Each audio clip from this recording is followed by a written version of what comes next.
Trees aren't green, the ocean is grey, sky is a vague blue, come my way.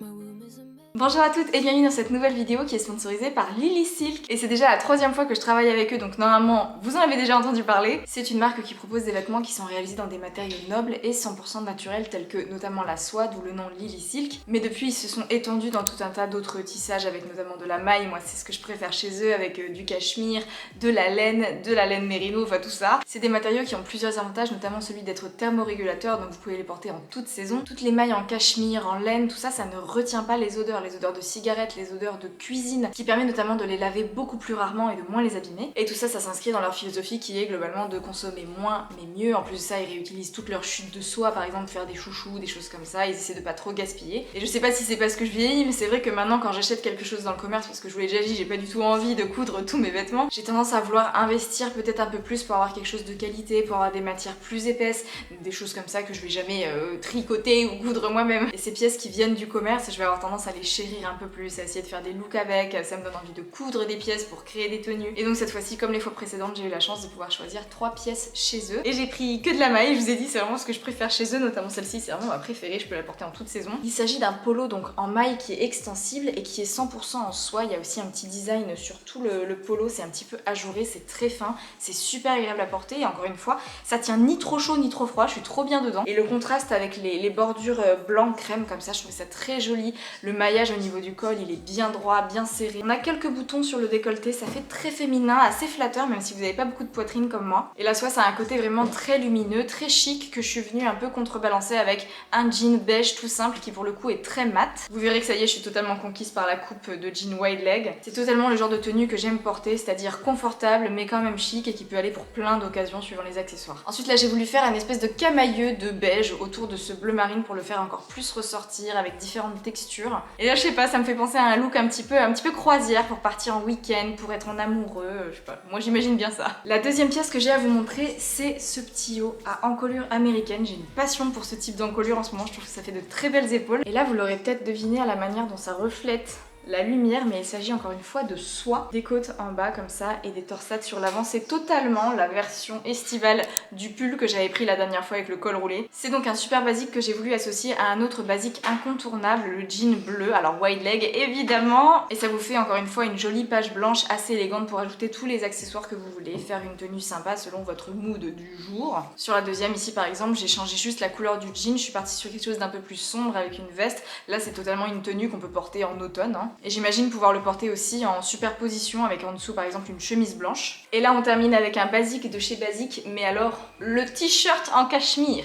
Peut-on parler de cette souplesse et de cette douceur? Il est blanc cassé comme ça avec des jolies petites côtes. La maille est vraiment légère mais ça illustre vraiment bien le côté thermorégulateur de ce type de matière, c'est-à-dire que vous n'avez ni trop chaud ni trop froid. Alors ça c'est vraiment le genre de basique que je compte garder toute ma vie dans ma garde-robe. On peut faire toutes les tenues imaginables avec. Là je vous ai ressorti ma jupe longue que j'ai cousue récemment parce que je l'adore, je la porte tout le temps. Au cas où il fasse froid, petit pull sur les épaules, vous reconnaîtrez que c'est le Lily Silk de la dernière fois, dans ce petit camailleux de beige auquel je vous ai un peu habitué. Mais la surprise, dernière tenue avec pour le coup un pantalon un peu plus voyant. Je m'attarderai un peu plus dessus dans le prochain bilan couture, mais en tout cas vous voyez que ce genre de pièce ça vous permet de sortir vos pantalons et jupes les plus extravagants, vos vestes les plus voyantes. Mais en tout cas je suis vraiment contente de pouvoir compter dessus maintenant, et de mémoire il est disponible aussi en bleu marine et dans un très joli caramel qui m'a beaucoup fait hésiter du coup. Voilà pour les 3 pièces que j'ai choisies cette fois-ci. J'espère que j'aurai de nouveau l'occasion de travailler avec Lily Silk à l'avenir parce que je sais que ça vous plaît de voir des idées de tenues comme ça. Je vous invite évidemment à aller voir ce que fait Lily Silk, hein. Je vous mets tous les liens comme d'habitude en barre d'infos, n'hésitez pas à aller cliquer dessus, comme ça ils voient que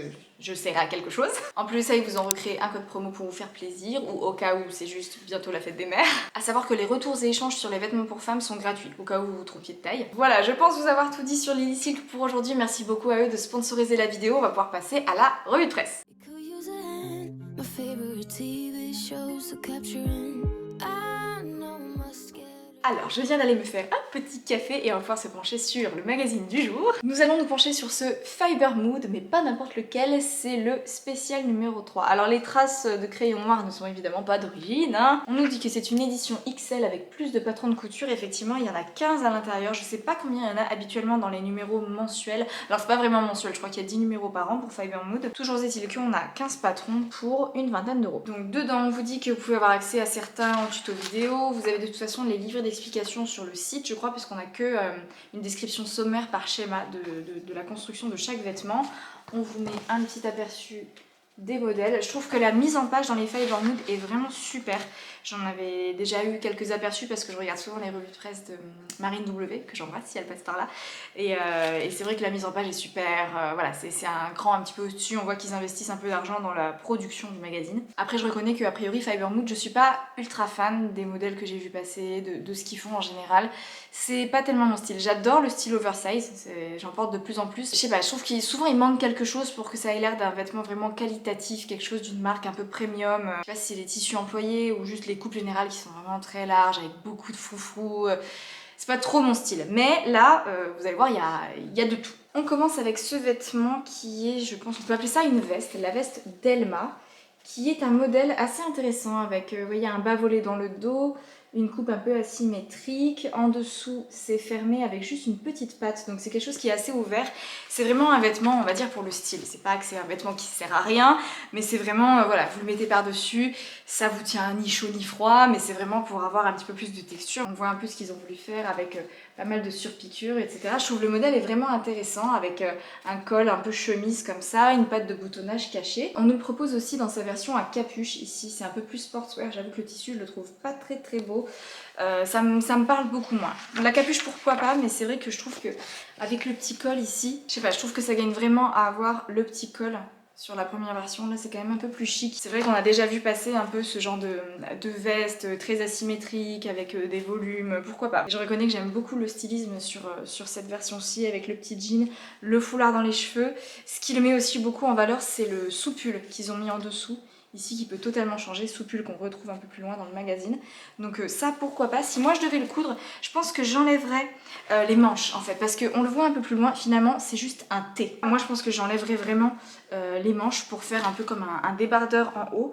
Et au lieu de mettre une seule boucle en dessous, je pense que j'en mettrais deux pour pouvoir quand même le porter. Pas avec rien en dessous mais presque. Et que ça fasse pas non plus trop nu. Enfin le porter un peu comme un top.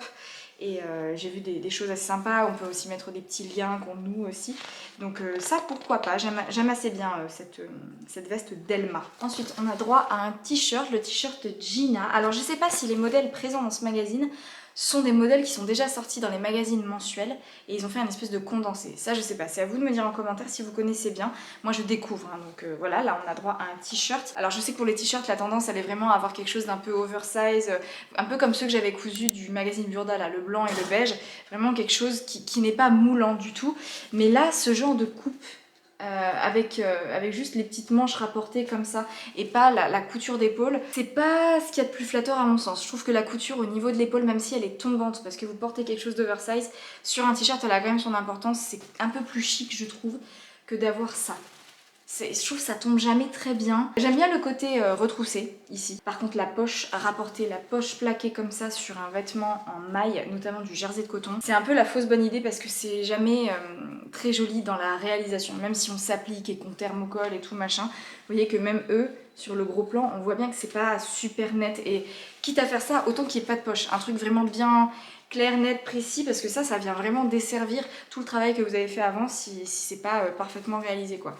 Donc ce t-shirt là, bon, c'est pratique et rapide parce que en fait t'as que un devant, un dos quoi, et une bande d'encolure, mais bof. Et pour l'encolure, moi je sais que maintenant je ne jure que par le bord-côte, et là vous voyez, typiquement bah ça baille un petit peu parce que bah, c'est sûrement un jersey de coton qui n'est pas très extensible non plus.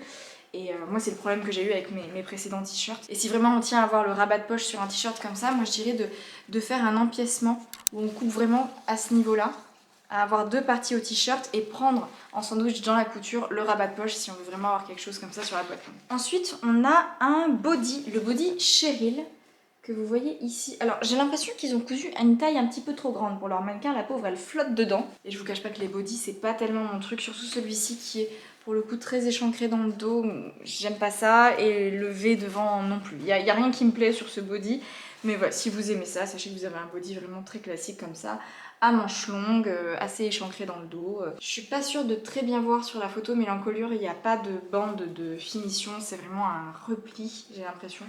Donc peut-être plus à faire si vous avez une recouvreuse, je ne sais pas. En revanche, le sac est très joli. J'ai regardé, ils vous mettent les crédits en haut, c'est un sac Furla. Ça fait très longtemps que je suis pas allée voir ce que fait Furla. Ensuite, on nous propose le débardeur Elsa. Donc ce débardeur-ci, avec un dos nageur comme ça. J'aime vraiment beaucoup. Ça faisait longtemps que j'en cherchais un. J'avais essayé un temps de hacker un patron du livre Coudre le stretch, qui est un espèce de débardeur comme ça. Et ça avait été un énorme fail. Mais là, du coup, ça me donne envie de me relancer parce que c'est un peu le genre de vêtements que j'aurais acheté dans le commerce, j'avoue. Mais le fait de pouvoir associer différents bord-côtes avec votre haut, faire des contrastes ou vraiment avoir la découpe que vous voulez, parce que là je trouve qu'il est un petit peu large à ce niveau-là. J'aime bien moi quand ils sont vraiment très échancrés comme ça sur l'avant. Et pareil, moi je pense que je vais le creuser un petit peu plus sous l'aisselle parce que j'ai peur que ça remonte un petit peu trop pour moi, mais c'est vraiment préférence perso quoi. Il a pas l'air ultra moulant non plus. Moi je pense que j'aimerais bien l'avoir vraiment très près du corps. À faire comme ils l'ont fait eux, hein, de préférence dans des tissus côtelés comme ça.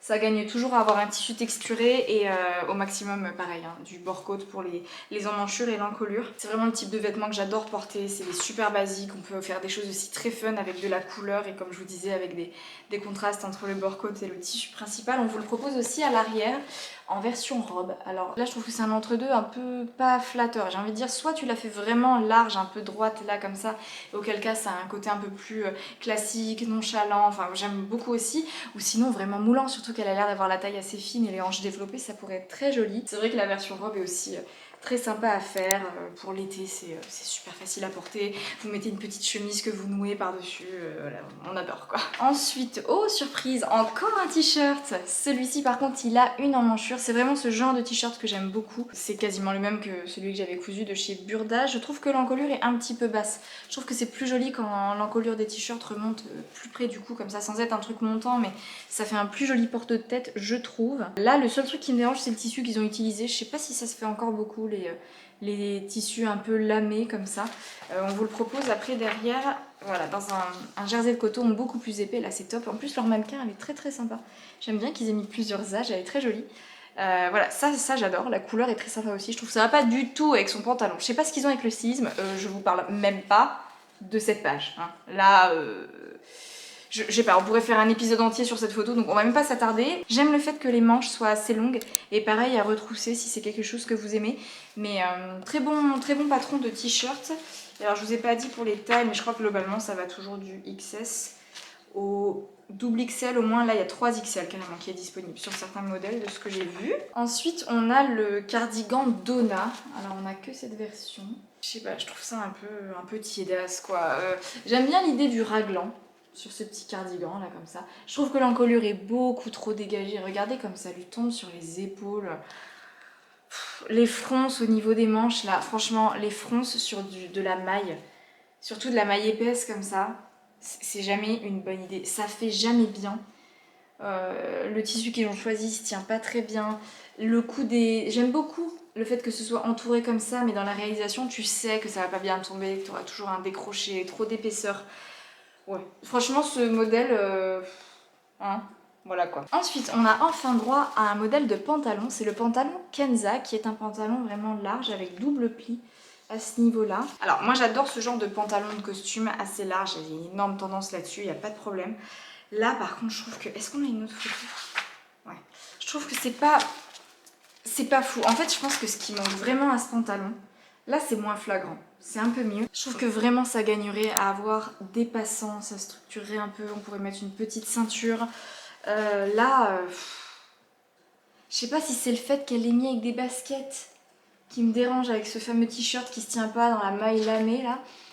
Mais je pense que les pattes sont un petit peu trop larges.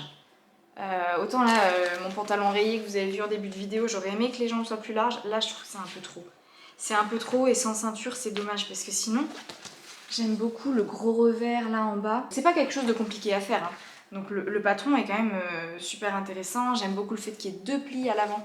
Ça donne pas mal de texture et ça permet d'avoir un peu plus d'aisance. Ouais, je trouve que ça aurait vraiment gagné à avoir une ceinture. Ensuite, on enchaîne avec encore un Bah t-shirt finalement. Un t-shirt à manches longues et col roulé, donc c'est plutôt pas mal. J'aime beaucoup le tissu qu'ils ont utilisé ici, d'ailleurs c'est le modèle de la couverture. Il y a vraiment une tendance à avoir ces hauts un peu années 2000 dans des mailles un peu transparentes, vous voyez, effet seconde peau. On en trouve encore assez souvent, donc là à utiliser vraiment je dirais un jersey de viscose, quelque chose de très fin, et ne pas hésiter à sous-tailler pour que ce soit très moulant. J'aime assez qu'ils aient présenté le col roulé, d'ailleurs sur les deux versions, comme quelque chose qu'on vient juste froncer comme ça sous le cou et pas bien replié proprement en ligne droite. Et un peu rien à voir, mais j'aime beaucoup l'association d'un orange pétant comme ça avec du beige dans un tissu plus texturé comme le denim. Je trouve que ça fonctionne vraiment bien. Ensuite on a la robe Phyllis. C'est un truc un peu ni oversize, ni près du corps. Il y a une fantaisie qui sort un peu de nulle part. Dans ce bleu là avec les chaussettes assorties, on dirait vraiment une infirmière d'hôpital psychiatrique de film d'horreur. Enfin, il y a vraiment un truc qui va pas du tout là. Et même derrière, alors que les tenues sont un peu plus sympas, les photos aussi, tu le sais d'avance que ce plissé là, il va jamais se mettre bien. Ça va tout le temps être un truc qui se tord, qui est pas net. Et moi, la fente là sur les manches, je sais pas, j'aime pas trop. C'est pas mon truc. Ensuite, là, il y a un truc que je comprends pas. On nous présente ce débardeur comme étant le débardeur Yuka. Mais n'est-ce pas exactement la photo du précédent débardeur qui s'appelait... Ah effectivement, ce n'est pas exactement le même, mais ils ont pris quand même le même tissu pour faire une robe. Non mais... Nous avons à la fois le débardeur, donc Elsa, de tout à l'heure, et le débardeur Yuka, qui effectivement ne sont pas exactement les mêmes, puisque celui-ci a plus une encolure style américaine, plus haute et plus échancrée, alors que là c'est vraiment le bon vieux Marcel de base.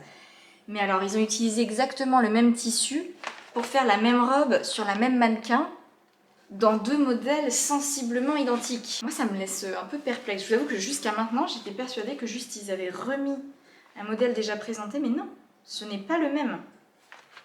Je vous mettrai les photos côte à côte, vous me direz si c'est pas abusé. Page suivante, on a la veste de tailleur, comme ceci, c'est la Johnny. Je trouve que c'est un peu large, j'aime bien les vestes oversize, mais là... Sur cette photo-ci, ça se voit que il y a eu un souci au niveau de l'épaule quand même. Ou alors ils n'ont pas mis les épaulettes, je sais pas. Ou juste en fait d'avoir mis la veste large, la chemise large et le pantalon large de tout à l'heure, le Kenza. Pardon, mais on dirait qu'elle a volé même pas les vêtements de son mec, elle a volé les vêtements de son papa quoi. Donc moi cette veste elle me dérange pas, au contraire j'aime beaucoup parce qu'elle est pas très cintrée. Et moi la seule veste de tailleur comme ça que j'ai c'est celle de chez Maison Fauve et pour le coup elle est trop cintrée par rapport à ce que j'aime. Mais là, enfin vraiment c'est trop grand, ils ont même fait dépasser les manches de la chemise qui est elle-même trop grande. Alors que vraiment pour le coup, j'adore le coup de la veste oversize et le pantalon pareil avec des jambes larges, mais en dessous il faut que tu aies quelque chose près du corps, il faut que tu aies une forme, il faut qu'il y ait une logique dans ta tenue. Donc ça se fait beaucoup, moi je trouve ça magnifique. Pas besoin d'aller loin là, si on prend le petit débardeur Elsa qu'on avait juste avant, vous mettez ça bien cintré, bien près du corps en dessous d'un ensemble comme ça assez large, moi je trouve ça canon. J'en ai pas mais j'aimerais tellement en porter. Pourquoi pas, faut le temps que ça germe, mais moi j'adore ce style de tenue. Ensuite, on a un truc sympa, c'est un petit haut qui s'appelle Mona, comme ça.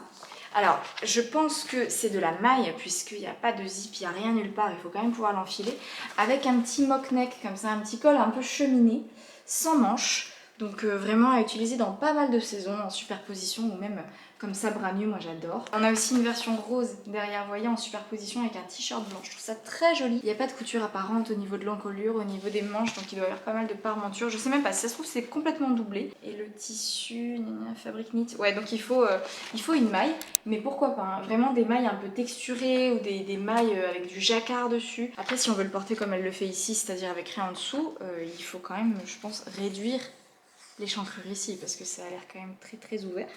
Mais je trouve que c'est un modèle sympa. Ça change un peu, moi j'aime bien, ça a l'air assez simple.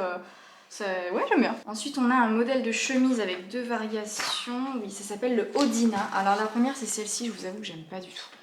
C'est une chemise en gros avec des grosses manches papillons, 3/4, avec juste un ourlet au bout, rien d'intéressant. Ça, je suis désolée, mais c'est pas beau quoi. Ça, c'est vraiment le truc, tu le portes, ça se froisse, tu peux pas mettre de veste. Mais derrière, on vous le propose avec des manches classiques et des poignées de manches assez longs. Voilà, vous avez le dessin technique. Là, c'est mieux, voilà, c'est vraiment la chemise classique. C'est bon à avoir dans sa garde-robe, dans sa patron tech. Et c'est une chemise qui visiblement n'est pas cintrée.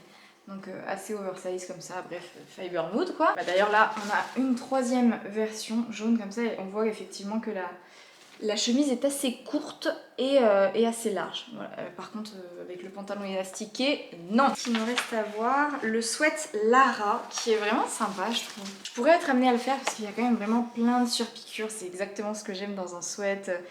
Comme ça, un peu oversize, les épaules tombantes comme ça, c'est vraiment sympa.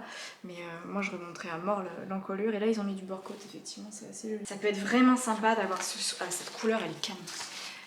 D'avoir ce sweat là avec différents empiècements, pourquoi pas. On peut imaginer mettre plusieurs couleurs dans les empiècements ou juste à un seul endroit ou carrément juste le bord côte contrastant. Moi j'adore, j'aime beaucoup cette petite tenue en plus. Donc, vraiment pourquoi pas ce petit sweat. Et enfin nous avons la robe Perla que vous voyez juste ici.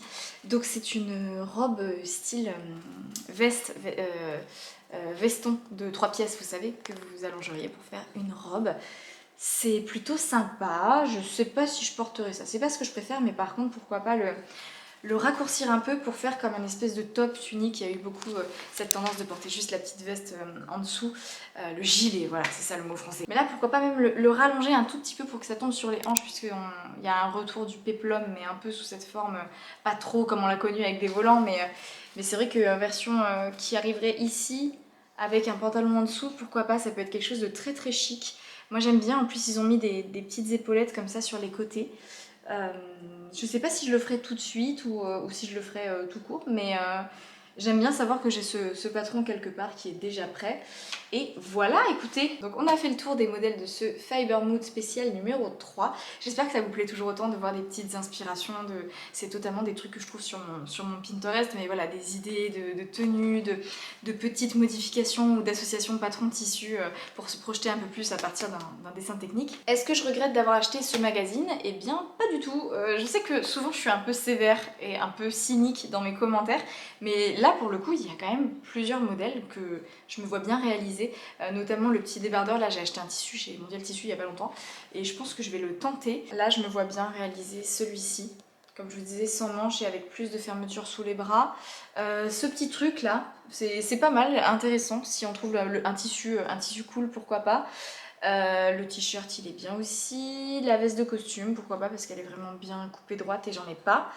Ça, mais en version gilet, j'aimerais beaucoup. Le sweat est sympa avec les surpiqûres.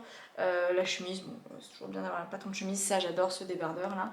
Ce débardeur est super. Et le col roulé est bien aussi. Et le pantalon, en vrai, pourquoi pas, si je rajoute une ceinture en haut et peut-être réduire un peu les jambes, à moins que ce soit un tissu fluide, vraiment ça peut passer. Donc il y a quand même pas mal de choses sympas dans ce magazine. Après, comme je vous disais, je ne sais pas si c'est un recueil de patrons qui sont déjà sortis pour faire une édition spéciale. Mais on va pas se mentir, c'est quand même un magazine dans lequel vous avez essentiellement des basiques. Parce que l'audace d'avoir dans le même magazine 2 débardeurs, 2 t-shirts, un t-shirt à manches longues et un body à manches longues, honnêtement, là-dedans, ils vous disent qu'il y a 15 patrons. En vrai, ils pourraient dire qu'il y en a 10, parce qu'il y a vraiment un peu des doublons. Enfin, c'est pas des doublons, mais c'est juste... Si tu mets un bon modèle de t-shirt, t'as pas besoin d'en mettre 2 quoi. J'aime bien vous trouver des magazines dans lesquels il y a des choses à dire sur le stylisme, des choses que je trouve super, des choses sur lesquelles on peut rigoler un peu. C'est ça qui fait l'intérêt de la vidéo aussi. Donc celui-ci en tout cas était un très bon candidat. Donc j'ai vraiment hâte de tester, même voir leurs explications, comment ça taille, etc. Je vous ferai un retour en bilan couture s'il y a des modèles que je finis par coudre. J'espère que ça vous aura plu, que ça vous aura donné des idées de couture, des idées de projets, d'associations, tout ça. N'hésitez pas à me donner votre avis sur Fiber Mood en commentaire. On remercie encore Lily Silk d'avoir sponsorisé la vidéo. Je vous retrouve très vite pour une prochaine. D'ici là, prenez soin de vous. Ciao ciao!